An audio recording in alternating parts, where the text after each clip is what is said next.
নমস্কার বন্ধুরা, সকালে টিফিন নিয়ে হাজির আমি ইন্দ্রাণী। আজ অবশ্য বানিয়ে ফেলেছিলাম।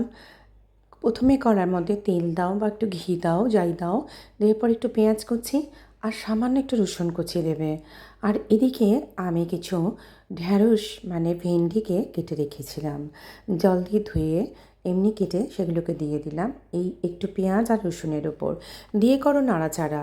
তারপর একটু সামান্য পরিমাণ ৮ চামচের মতো দাও তোমার ঢ্যাঁড়সের পরিমাণ মতো অনুযায়ী, একটু ধনে গুঁড়ো, আর কিচ্ছু লাগবে না। এই কটা উপকরণ দিয়ে দারুণ লাগে খেতে, জানো। আর এবার করো নাড়াচাড়া। আর নুন তো প্রথমে দেবে না, আমি সবসময় বলি ঢ্যাঁড়সের যে কোনো প্রিপারেশানে প্রথমে নুন দেবে না। আর এদিকে একটা ডিমকে বয়েল করে রেখেছিলাম, যেটাকে 4 টুকরো করে এই ঢ্যাঁড়সটার সাথে মিশিয়ে করলাম নাড়াচাড়া। ওপর থেকে তোমরা দরকার পড়লে একটু চিলি ফ্লেক্স, আমি এখানে দিয়েছিলাম একটুখানি গোলমরিচ গুঁড়ো, তোমরা চিলি ফ্লেক্স দিতে পারো, তোমরা অরিগ্যানো ওপর থেকে দিতে পারো, আর একটু সসও দিতে পারো। যদি কেউ টমেটো কেচাপ খাও সেটাও দিতে পারো, খেতে কিন্তু বেশ ভালো হয়। রুটির সাথে খেতে বা ভাতের সাথে দারুণই লাগে। এইভাবেই সকালে টিফিনটা বানিয়ে নিয়েছিলাম। এই ঢ্যাঁড়সটার একটা সুন্দর রেসিপিটা, আর একটা রুটি ছিল, আর কাল রাত্রেই ছিল একটু চিকেন, সেটা ছিল, আর 2টো ডিম সেদ্ধ আর শসা।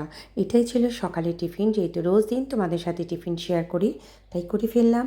তোমরা ঢ্যাঁড়সটা এভাবে বানিও, খেও, আর আমাকে অবশ্যই জানিও এটা খেতে তোমাদের কেমন লাগলো। যেরকম যেরকম বললাম তোমরা দিয়ে করো, আর সবটাই ঢাকা দিয়ে দিয়ে করো, জল কিন্তু দেবে না। আর শেষে নুন দিয়ে নাবিয়ে ফেলো, খেতে ভীষণ ভালো হয়। এটাই ছিল সকালের টিফিন।